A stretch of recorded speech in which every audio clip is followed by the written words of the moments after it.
آشپز دربار غذا درست کرد، بیا و ببین. سجاد میگه ماما اینو باید 3-4 روز بخوریم. بزن درستش همینه دیگه، آدم تم بدقیقه پیش گاز وای نمیزگه. یه غذا درست میکنی یه 2 روز پای گاز نمیری. شوخی میکنم. آقا من زعفرون رو ریختم، خب یه مقدار ریختم، خب ولی نمیدونم آیا زیاد بریزیم غذا خراب میشه، مثلا شیرین میگه نمیکنه زعفرون که ها، زیاد بریزم یا من سوال میپرسم واقعی میپرسم ها. من از بایبیس گفتم اسم سجاد انتخاب کنم که 10 دقیقه وایسم گفتم من ریپلای ها نگاه کنم، مثلا خودم نظرم رو سم بود گفتم بهتون دیگه، ولی ریپلای ها نگاه کنم دیدم همه سم گفتم درسته همینو بزن برو. الان اینم به من بگین چیکار کنم؟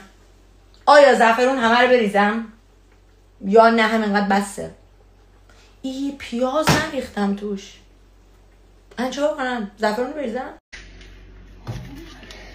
مثل این آشپزا اینجوری چیکار میکنم؟ اما هنق سنق واقع تا بر پوست و رز داره.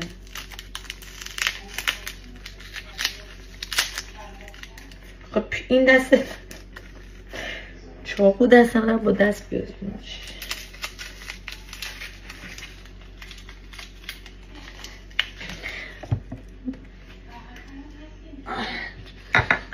من نهایت آشپزی همون املتی بود که کارگاه تشت سرپدمه، یعنی نهایت آشپزی من همون املتی بود که تو کارگاه رو آتیش میپختن. یاد بگیرین مازندرانی. این دیگه خورده بچه میلاد دوست دارن.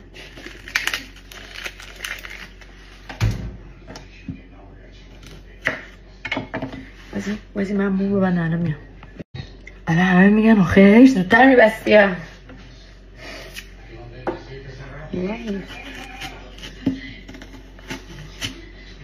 خوب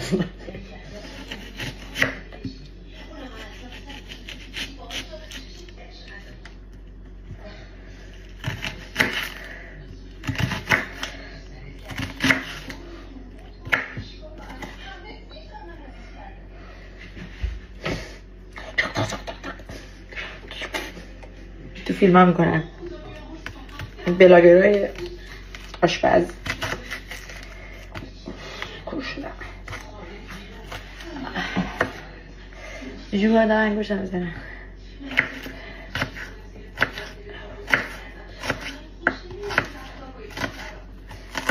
یعنی خدا خوش میاد جیم برمه رو در بیاری.